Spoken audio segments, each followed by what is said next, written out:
আমরা পার্টি টিএলএফ সারা ত্রিপুরাতে আমরা মোটামুটি ক্যান্ডিডেট দিছে। আমরা হইলে ডেমসরা কচুসরা আমি আপনার 7 নং কচুজোড়া ডেমচুরা আসনে প্রার্থী টিএলএফ এর প্রার্থী। টিএলএফ এর কি নাম আপনার? সঞ্জিত দেববর্মা। তো আপনি কি এইমাত্র ভোট দান করলেন? ভোট দান করিয়া আমি এই যে ভোট দান করলেন এই সেন্টারের নামটা কি? গোলকপুর এনসিপাড়া।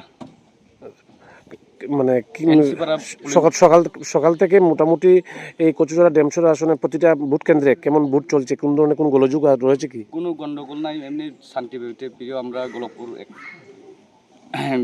এনসিপাড়া আমরা মোটামুটি বালা মানে ভোট চলতেছে, কোনো দায় দরকার নাই, মানে প্রচুর শান্তিভাবে ভোট মানে মতদান যারা অধিকার আছে তারা অধিকার মতে ভোট দান করতেছে। সকাল 7টা থেকেই শুরু হয়েছে। প্রাথমিক অবস্থায় কোনো ধরনের মেশিন গন্ডগোল বা মেশিন যান্ত্রিক ত্রুটি এরকম কোনো সমস্যা?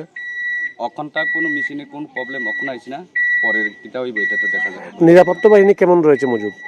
নিরাপত্তা ঠিক আছে, মোটামুটি এখন মজুদ ঠিক আছে। কোনো তারাও মানে ভোটাররা কি কোনো ধরনের মানে নিরাপত্তাহীনতায় ভুগতেছে বা ভোটাররা কি কোনো ধরনের ভয় পাইতেছে? না, কোনো ভয় পাই না। যারা অধিকার তারা মানে যারা প্রার্থীকে বালা পায় তারা ভোট দিব তারা।